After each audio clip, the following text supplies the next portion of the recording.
Hey love names, how you doing? Hope you're doing great. If you're new here, my name is Moe Kamau. Welcome to my channel, and don't forget to subscribe to become a love name as well. Happy New Year, happy 2024. This is the first video of the year and I'm so excited. I know that you guys already read the title of the video, so you have an idea of what the video is all about, and I'm just going to be taking you through how to tap into your magnet era and not just attract everything that you want, but also keep and maintain it. You got it, girl, you got it, girl. Yeah. You got it, girl, you got it. Little baby in a bag, in a Birkin. From the basics, you have to know how a magnet works. So what is a magnet and what does a magnet attract? A magnet attracts magnetic materials. A magnet does not attract non-magnetic materials. So non-magnetic materials are like wood, plastic. A magnet does not attract wood. A magnet does not attract plastic. A magnet attracts magnetic materials. A magnet is the one that does the attraction. Like the magnetic things move towards the magnet, right? So tapping into your magnetic era, or tapping into your magnet era rather, you get to attract all these things. Like everything that you want comes to you.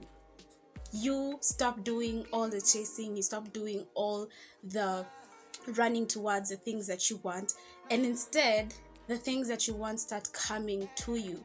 The things that you want start chasing you. The things that you want start getting attracted to you. The magnet era is simply an era where you get to attract everything that you've always desired, be it the friendship that you've always wanted, the relationship that you find attractive, the kind of job that you've always had an eye on. You get to attract all these things and keep them. But there is a notion that goes, you attract what you are, you attract who you are. And if you attract what you are and who you are, this simply means that you have to make a lot of changes. You have to be this person who is able to attract everything that they desire. And I'll just give a few examples. If you want to attract a rich man, you have to be financially capable of yourself.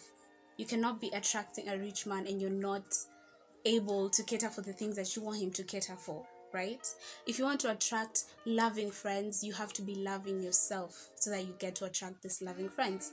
If you want to attract that job that you've always had an eye on, you have to meet their standards of hard work in order to get into that job. So this basically means that a lot of changes, if not a few, have to be made so that you meet this person who is in their attraction era and you get to attract everything that you've always wanted, everything that you've always desired. So let's get into some of the tips and tricks of how to make these changes and get into your magnetic era. The first one is to know the state of your heart. Even the Bible says that you should guard your heart with all your might, all your strength, because everything that you do comes from it. Everything that you say comes from your heart. All the actions that you make come from your heart. So you should guard your heart with everything that you've got, because everything comes from it. And basically the heart is the strongest magnetic vibrations. So feelings, that's the work of the heart. You get to feel different things, you get to feel hate, you get to feel love, that's the work of the heart. And feelings become a habit, and once you start feeling and it becomes a habit, it becomes a part of you. The more you feel, the more it becomes a part of you, and the more you start attracting what you feel. So if you're full of insecurities, oh, I don't like how my body looks, oh, I don't like how I smile, oh, I don't like this, I don't like that about myself, you are going to start attracting the insecurities that you have. People who are going to be coming into your life are going to be seeing that insecurity. These people are going to be triggering your insecurities, and they'll start telling you things that you already have inside. They don't like your body, they don't like how you smile, oh, you laugh too loud, oh, you do this and that. They will start seeing that because that's the energy you're giving. This is what you're feeling. It has become a habit. You are literally trapped in your own insecurities, and they start to grow and they become a part of you, and this is exactly what you attract.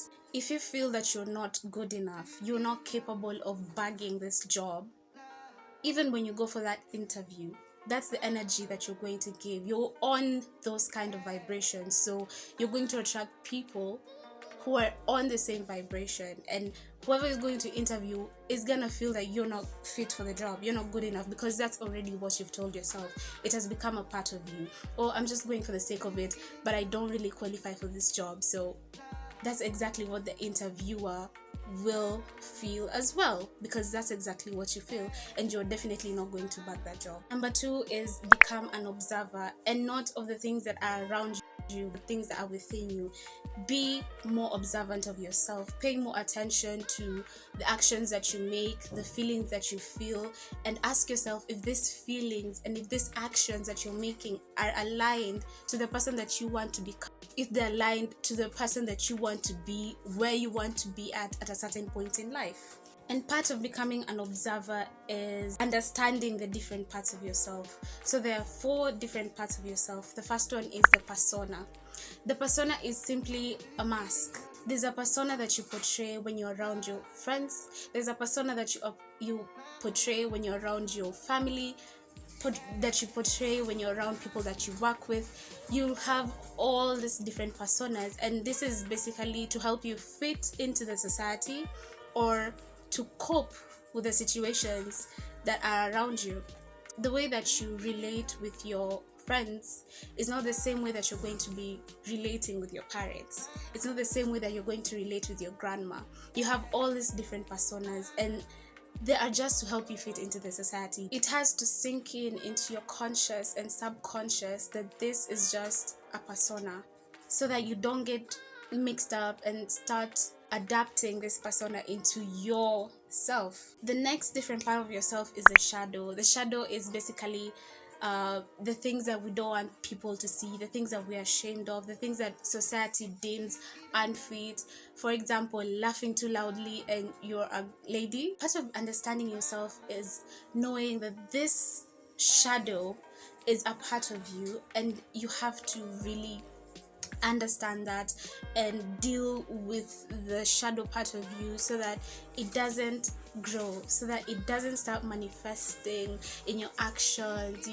The more you push it away, the more you ignore it, the more you don't want to focus on it and you work on it, the more it will grow, the more it will become a part of you, and the more you will start projecting this traits or this character to people. The more you will start showing jealousy signs to your friends, like your friends just got a promotion, you should be happy for them, but because you have been ignoring that tiny little bit of jealousy that you have on the side, it starts showing, and you come out as a person who is jealous. You start coming out as a person who has anger issues. You start coming out as a person who is insecure about literally everything. You start coming out of as this shadow part of yourself. Why? Because you've been ignoring it for years, because you've not been working on it, because you haven't embraced it and accepted that this is a part of you, and just know how to tame it so that it doesn't start showing. The other part of yourself is the anima and animas, and this is simply feminine and masculine energy. So for every gender, you have both. If you're a lady, you have some extent of masculinity and some extent of femininity. And so the society tells us to lean more into the side which our gender lies on. So if you're female, the society insists that you lean more into the feminine side and ignore the masculine side.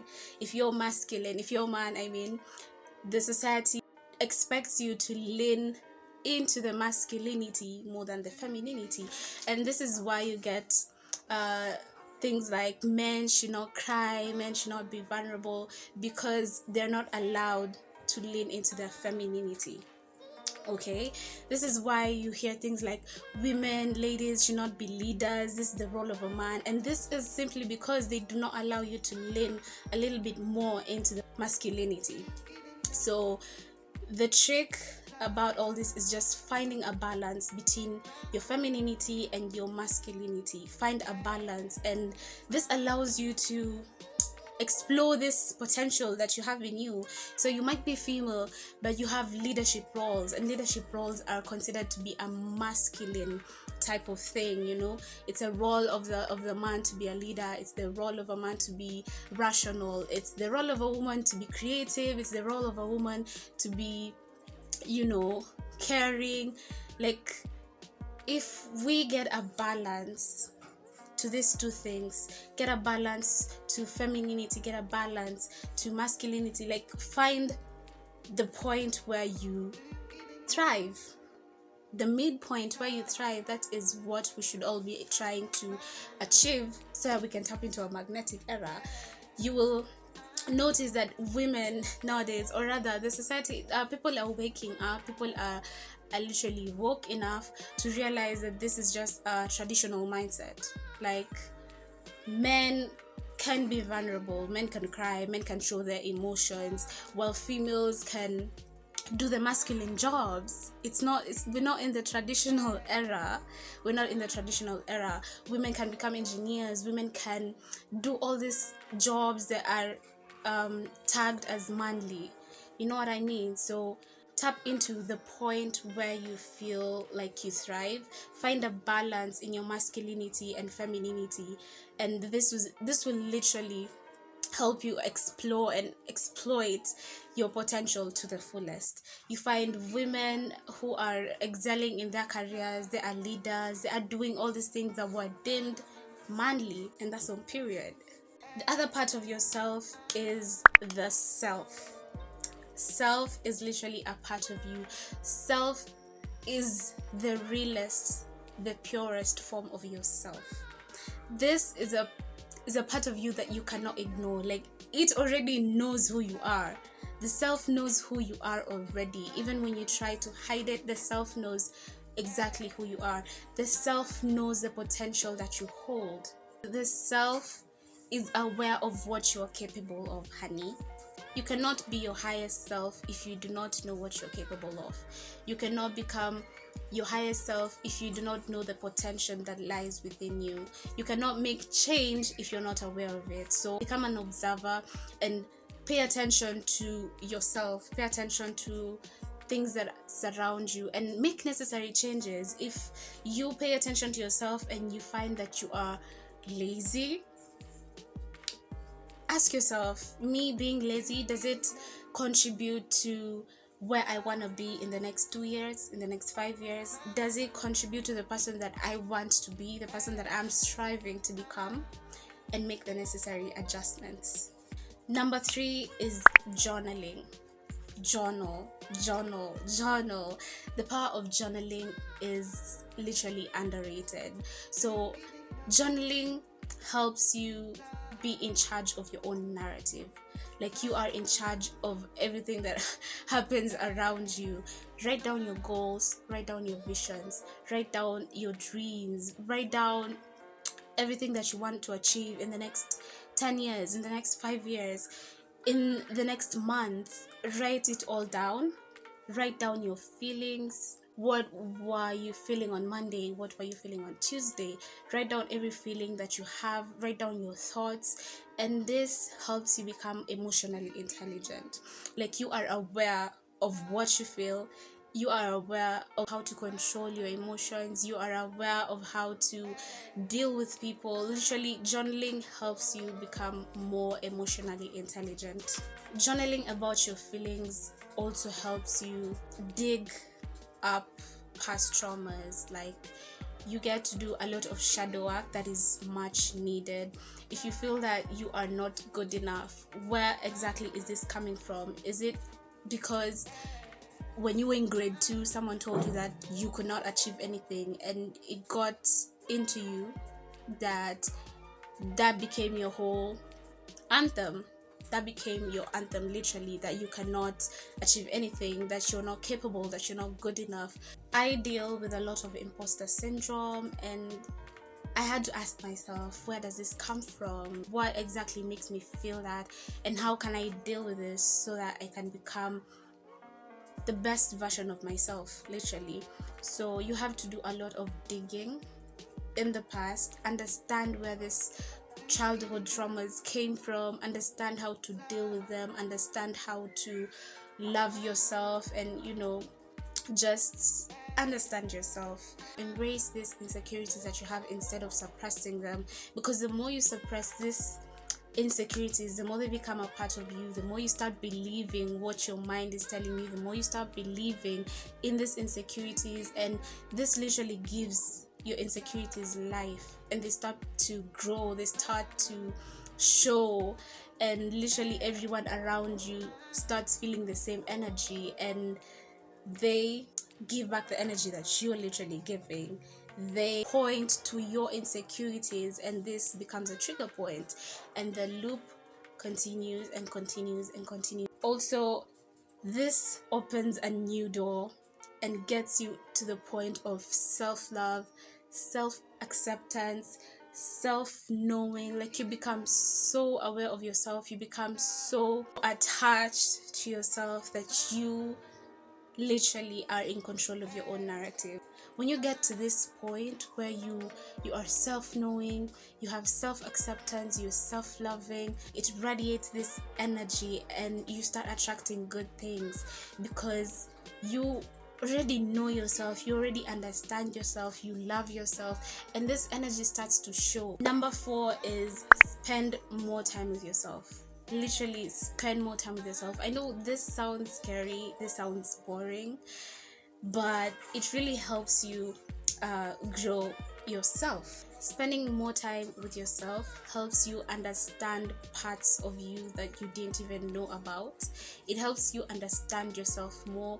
It helps you know exactly what you want, what you like, what you love doing, because if you're a person who is used to spending time with family, spending time with friends, spending time with your co-workers, you will literally start to adapt into the things that they love. Your best friend loves swimming, and because you guys spend most of the time together, you love swimming as well. But when you start spending time with yourself, when you start understanding yourself and giving yourself some alone time to just internalize and understand your emotions, understand your feelings, understand yourself, you start to realize that I don't even like swimming. I'm actually afraid of water. I am more into skating, and you become so self-aware that you start to align to the things that are meant for you. You start to align to the path that is meant for you. You start aligning to these things that literally are meant for you. You start to attract, you start to radiate this energy of self-awareness and self-love. You start doing the things that you love. If you love skating and there's literally no one in your friend group who loves skating, start doing it. Start skating, and you will start attracting these people that love skating. You'll start attracting these people that love doing what you're doing, and this literally aligns you to what is meant for you. Okay, spending more time with yourself helps you align to what you truly deserve, what is meant for you, because you start focusing on things that you are really interested in, things that really matter to you, things that you really and intentionally love doing. If you want to know the potential that you have to spend more time with yourself, because you can't really utilize or exploit the potential that you have if you don't even know you have it. You cannot be this person that you want to be if you don't even know that you're capable of it. And I know for a fact that you are capable. You are just not self-aware. You are not paying more attention to the things that you love. You're not spending more time with yourself. And I'm going to insist that if you do not know the potential that you have, how exactly are you going to use it? If you do not know what you are capable of, how will you challenge yourself to get to greater heights? You have to know what is in your hands. You have to know what you're capable of. You have to know of what you can achieve. It has to be in here and in here, so that you start becoming that person, so that you start achieving these things that you want to achieve, so that you start attracting these things that you want to attract. Okay, and once you spend more time with yourself, you journal more, you know the state of your heart, you understand and observe yourself, good things are just going to naturally come to you. You are going to start attracting. You are a magnet. You are a magnet, and you will start attracting all these things that you desire, be it that car, be it that luxurious house, be it a friend that really and intentionally roots for you, that intentionally loves you. You're going to start attracting the kind of relationship that you want, people that encourage you, people that you will literally align to your tribe. You will find your tribe, and you will be so damn happy, because these are the things that are meant for you, but you are focusing on things that don't really matter, things that don't really make sense. The person who is literally standing in your way to get into your magnet era is you.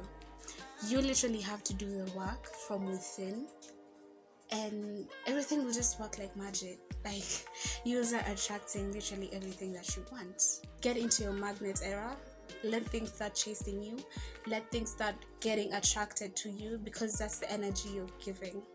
I really hope that you have learned a thing or two from this video. I was so excited when I learned this myself, and I decided to share this, because on this side of my YouTube channel there is no gatekeeping. So make sure to share this with your friends, with your family, and with literally everyone who you think needs to hear this message. Also, do not forget to subscribe. If you've come to this point, thank you very much. Please hit the subscribe button and become a love them as well. Like this video to help it get to more people and they get to learn as much as you did. Engage with me in the comment section. Tell me the things that you learned, things that stood out for you in everything that I've talked about. Tell me what you'd want me to do next. I am open for video suggestions, and I will deliver. And if there's anything that you feel that I left out, please make sure to comment down below, and just help one another grow. Let's help one another become the best versions that we can be. Let us get into this magnet era. Tap into your magnetic era. I hope to see you on my next video. Till next time, bye.